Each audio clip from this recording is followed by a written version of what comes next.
This video was made possible by CuriosityStream. If you've already signed up for the CuriosityStream Nebula bundle deal, make sure to watch the extended cut of this video on Nebula. If you haven't signed up yet, you can get both CuriosityStream and Nebula bundled together for just $15 a year with the current sale at curiositystream.com/Wendover. China has backed itself into a corner. About a year ago, in spring 2020, it emerged triumphant. After months of devastation, it became the first country to coax life back to near normal after a widespread COVID epidemic. Just as it emerged from lockdown, the rest of the world was entering into it, so China started to focus its attention on not only recovering from COVID, but also from the hit it took to its global image as a result of perceived mismanagement in the virus's early days. As the US and Europe struggled from far larger, far more devastating outbreaks, China sat on the sidelines, working on ways to be viewed not only as the country that crushed COVID within its borders, but also led the fight against it around the world. They wanted to be seen doing what the US and Europe couldn't while they were focused on their problems at home. As hospital ships docked and intensive care units ballooned in size throughout April in New York, planes were landing at JFK carrying thousands of desperately needed ventilators from China. As hospitals around the world ran out of supplies and required healthcare workers to reuse masks for days or weeks on end, national airlines were making special, dedicated trips to pick up medical supplies donated by China. As every corner of the world worked to ramp up testing to get a more accurate picture of their problems, Chinese-made test kits were streaming through their borders. China was at the center of the fight against the virus. But the center can be the riskiest place to be. As donations turned into purchases, it emerged that there was a major quality problem. Some 90% of mask certifications from China, according to one measure, were fake, tests that were supposed to have 80% sensitivity actually had 30%, and stories emerged globally of Chinese officials demanding public displays of thanks in exchange for donations. What was supposed to be a diplomacy coup rekindled an old narrative of Chinese-made as inferior. At best, this effort did little to rewrite China's role in the pandemic, but at worst, it seems very possible that it actually further damaged their global image. However, while the start and the middle of the pandemic did not entirely go China's way in terms of global image, there was still the end. China still had the chance to recover what they'd lost, and, more specifically, they had the chance to display their homegrown scientific skill and manufacturing might. China could be the country that supplies the shots that would end the world's misery and put the pandemic in the history books. They could make the world's vaccine. But of course, first, they needed a vaccine. Luckily, they had a head start. As soon as the outbreak began in China, a number of private companies, state-owned enterprises, and government-run institutes started work on developing a vaccine. By spring, there were some strong, viable candidates, so the next step was testing. Just as most of the Western world entered their lockdowns, the first Chinese vaccine, 85-nCoV by CanSino Biologics, entered a Phase 1 clinical trial on March 17, 2020, with 108 adults in Wuhan receiving the shot. After positive data, this same vaccine became the first in the world to enter Phase 2 trials on April 11th with 508 participants. When the results from that trial were published on July 20th, they revealed that not only was the vaccine acceptably safe, but that it was also generating the desired immune response. In short, it was seemingly both safe and effective. However, the next phase of clinical testing presented a problem for CanSino. You see, Phase 1 vaccine trials are about seeing if they're safe, and then Phase 2 trials are about seeing if they generate the desired immune response in the body. Phase 3 trials, however, that's about seeing if the vaccine works in the real world, to see if it actually protects humans. To do so, researchers divide the study participants into two equal-sized groups. One receives the actual candidate vaccine, the other receives a placebo shot, typically just a saline solution. Then, the two groups are tracked to see if one is less likely to contract the virus than the other. The problem for CanSino, the other Chinese vaccine makers, and the country as a whole was that, by late summer, when the first Chinese vaccines were moving into phase 3 trials, daily COVID cases in the country had been reduced to double-digit levels in a country of well over 1 billion. Most phase 3 vaccine trials have below 50,000 participants, so it would take years, if not decades, at those caseloads to get to the hundreds of infections needed in a trial to prove a vaccine's efficacy. Essentially, it was impossible for Chinese companies to complete their COVID vaccines in China exactly because the country had done so well at suppressing the virus. Therefore, they had to move abroad. The CanSino AD5-nCoV vaccine started phase 3 trials in Russia, Pakistan, Saudi Arabia, Mexico, Argentina, and Chile, while the other leading candidates moved to dozens of other countries with more severe COVID epidemics. However, with many of these, China and its pharmaceutical companies had to curry favor with each government. Typically, that took the form of offering priority access to the very vaccines that they were testing, which was fine, for the moment. As of now, 5 Chinese-made vaccines have been approved in the country. In general, there has been widespread criticism of the country's vaccine development practices. They've started vaccinating the general public before their phase 3 trials reach their endpoints, they haven't been forthcoming with clinical trial data, they've misrepresented efficacy ratings from trials, and more. However, despite that, there is evidence that these vaccines are acceptably safe and effective, even if potentially less so than other approved vaccines. On December 30th, the BBIBP CoreV vaccine manufactured by Sinopharm, a Chinese state-owned enterprise, was approved in the country, making it one of the first COVID vaccines in the world to be deployed in the general population. Despite the fact that this vaccine was developed and manufactured by a company owned by the Chinese government, and despite the fact that the country had some 1.4 billion people to inoculate, many of the first doses of the Sinopharm vaccine were sent beyond their borders. Chinese state-owned media reports that the company has orders for its vaccine from over 100 countries, although the details of such orders are not publicly known, leading to some skepticism over the numbers. We do know details for certain orders though, and in some cases, we might know more than China wants us to. In general though, China's goal with its global vaccine distribution is essentially to do what it failed to do with masks, ventilators, and tests in 2020. China wants to be the country that ended other countries' epidemics.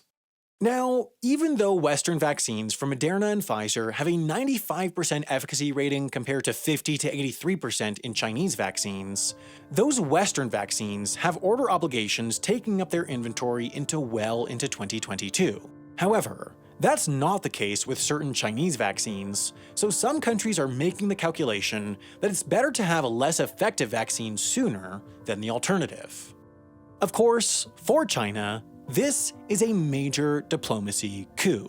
Countries historically allied with the West, such as Hungary and Mexico, are turning to China. In their narrative, China is doing what the West cannot. Of course, they want this to continue and even ramp up. That's why they've been sending their vaccines all around the world for free.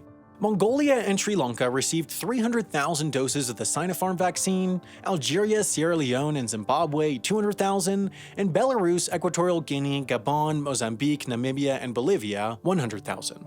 Now, a couple 100,000 doses isn't going to end any of these countries' epidemics, but it's enough for clips of healthcare workers receiving Chinese-made and donated vaccinations to make the evening news. It's also enough for each of these countries to see that these vaccines are acceptably safe and effective, giving them little reason to not order more when China is offering them months or years before the big Western manufacturers. However, the fact that many of China's vaccines are made and distributed by state-owned enterprises has led many to wonder whether the country is choosing who gets these life-saving inoculations based on diplomatic intentions.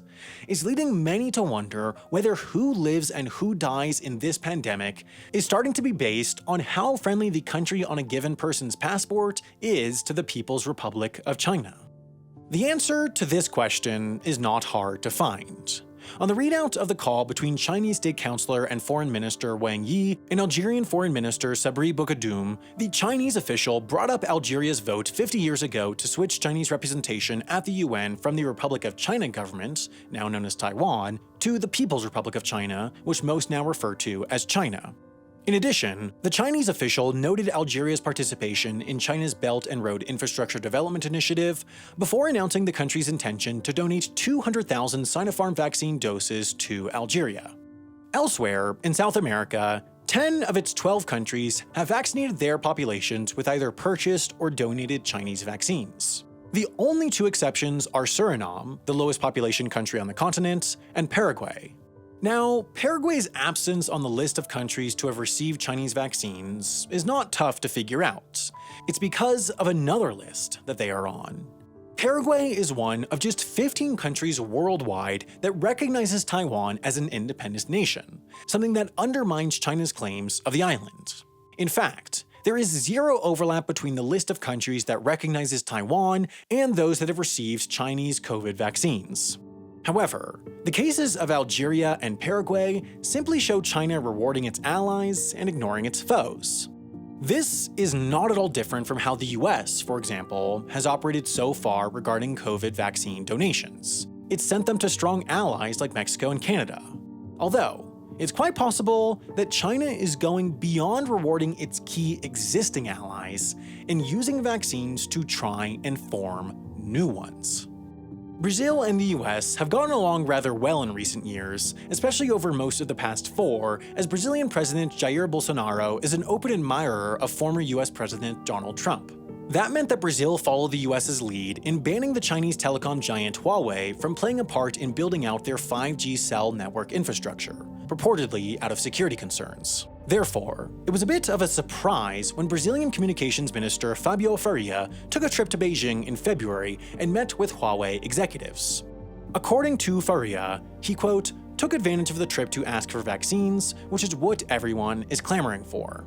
Soon after, he posted a letter on Twitter from the Chinese ambassador to Brazil, which noted the request, reading, quote, during your visit to China, you expressed the desire to continue to strengthen cooperation between our two countries regarding COVID-19 vaccines. I give this matter great importance. A few weeks later, the Brazilian government announced the rules and structure for its 5G auction, and, in a change of course, Huawei was now allowed to participate.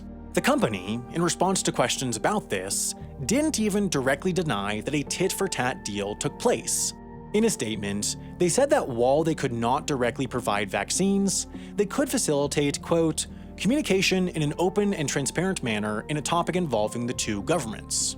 While there's no direct evidence of China trading vaccines for its foreign policy goals, people are starting to pay more attention to situations like this, where countries are opening the door for such an action, and China's certainly not closing that door. While its exact details might still be murky, it is clear that China is engaging in some form of vaccine diplomacy. This, however, presents a problem. You see, one of the main advantages of mRNA vaccine technology, the kind used in Moderna and Pfizer's COVID vaccines, is that it's relatively easy to manufacture. Most other types of vaccines include an attenuated or dead version of the virus itself, or a portion of it, but growing and then processing the virus itself is a time-consuming process that is harder to scale.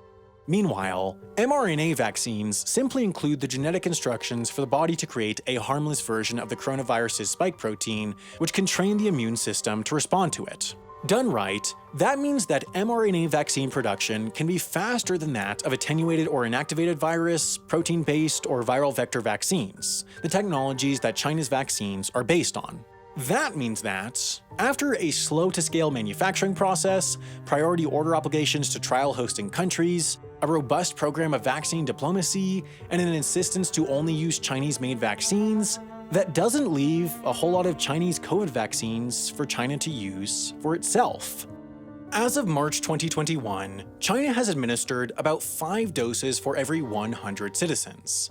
That's compared to between 10 and 15 for every 100 in most EU countries, 35 for 100 in the US, and 42 for 100 in the UK. Of course, with very few COVID cases within its borders, there is less of a pressing need for vaccination in China, but the country's entire foreign image goal during the pandemic has been to be viewed as better than Europe or the US. It's to be viewed as the country that, thanks to its remarkable economic transformation over the past few decades, has caught up to Europe or the US's superpower status. At present, estimates believe that China will attain widespread vaccination towards the end of 2022, roughly the same time period as India, Iran, Egypt, Ethiopia, or Colombia.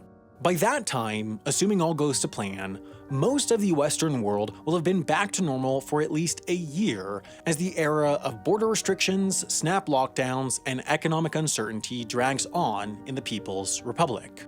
That's not the look the country wants, both at home and abroad. Now, none of this is to say that China's vaccination practices necessarily are or are not immoral or harmful or any other value judgment, but it is to say that the practices are problematic for China itself. People, both within the country's borders and beyond, are going to wonder why doses are going to foreign arms first when Chinese citizens are still vulnerable. They're going to wonder why China didn't use its newfound wealth to purchase more effective and faster delivering vaccines from foreign manufacturers. They're going to wonder why, when life is back to normal in the West, the country that flouts itself as the conqueror of the coronavirus is still far from herd immunity. This wonder will lead to conclusions, and without the narrative control that they so desperately work to maintain, China's foreign and domestic image might, once again, suffer in what is hopefully COVID-19's third and final act. So, $15 is about what it costs to get a fancy burger, a movie ticket, or a cocktail at a nice bar, but it's also what it costs to get a year's worth of access to both CuriosityStream and Nebula, with the current sale going on at curiositystream.com/Wendover.